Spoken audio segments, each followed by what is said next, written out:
Kegiatan ini merupakan upaya meningkatkan sinergi positif antara Bina Dharma dan berbagai instansi pemerintah.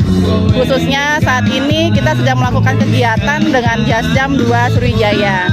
Untuk kegiatan ini tidak hanya Tridharma perguruan tinggi, tetapi untuk semua fasilitas dan untuk membangun bagaimana mahasiswa nantinya bisa bersinergi, tidak hanya mahasiswa tapi lingkup Bina Dharma bisa bersinergi dengan Jasdam 2 di bagian bidang khususnya bidang olahraga, seperti itu. Harapan kami kegiatan ini tidak hanya sekedar dari MOU atau kegiatan awal, tetapi akan diimplementasikan ke kegiatan-kegiatan di bidang lainnya.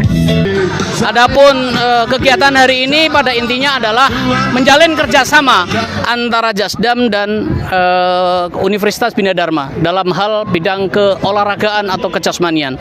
Alhamdulillah pagi ini telah terselesaikan kerjasama antara kedua belah pihak, dan saya bersyukur juga diikuti dengan olahraga bersama. Berbagai cabang olahraga bermain seperti bola basket, tenis lapangan, tenis meja, pentakyu, dan bola voli. Kedepan saya berharap ini menjadi suatu kerjasama yang berkelanjutan untuk di bidang jasmani guna mencerdaskan kehidupan bangsa dan negara ini. Khususnya adalah pembinaan jasmani manusia Indonesia. Terima kasih.